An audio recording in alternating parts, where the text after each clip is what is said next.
Mr. Whitaker, I wanted to ask you before we pivot to Colombia, in your current role, are you aware of any sort of effort on behalf of the Castro government to begin back-channel conversations with the U.S. about the nature of our relationship that extend beyond just the normal conversations regarding migration, postal service, et cetera? I am not aware of any such effort, no, sir. Okay. The second question I have with regards to Colombia in specific is, recently President Santos, who arrived in the U.S. and suggested that the United States needed to be more understanding and make some sort of concessions to the Castro regime. I was curious about that statement because obviously the people of Cuba live under conditions that neither President Santos nor anybody in Colombia would accept for their own people. But I guess my fundamental question is, how related to these talks with the FARC is a statement like that? Or is it not just an effort by President Santos to say things that the Cubans would look favorably upon in an effort to get more cooperation from them on this agreement with the FARC? Yeah.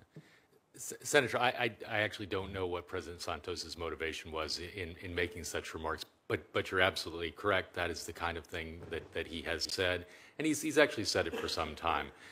I could speculate on it, but he's probably a better person to query on it. What I can tell you, Senator, is I actually worked on Cuba for 5 years, from 2000 to 2005. I was the Deputy Director of Cuban Affairs and then the Director of Cuban Affairs. And I have I think, a fairly unique and detailed understanding of Cuba and the nature of this government and the abuses that have been committed by it. If confirmed, you can count on me to be a direct and very direct discussant with the Colombian government about Cuba and about policies which can be more effective with respect to Cuba and its role in the hemisphere. Well, my last point of question I have, and I wanted to raise with you, is obviously we would all love to see a peace agreement. We would love to see the FARC lay down their arms and walk away. But let's just remind each other of who the FARC is.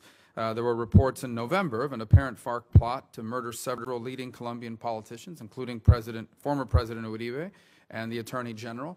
And this is still a criminal syndicate. This is still a criminal organization. This is still a terrorist guerrilla organization. And that's why you're seeing an uptick among the Colombian population looking at these negotiations less favorably than before. And so since President Santos has felt it appropriate to travel to the U.S. and ask us to make concessions with regard to Cuba without asking Cuba to actually make changes, I felt that perhaps it was appropriate to comment on the nature of those negotiations they're having with the FARC, in particular because that is an organization that has criminals who have committed crimes against and in the United States, and we'll have a continuing and ongoing interest in that matter. But thank you. Thank you all for your service.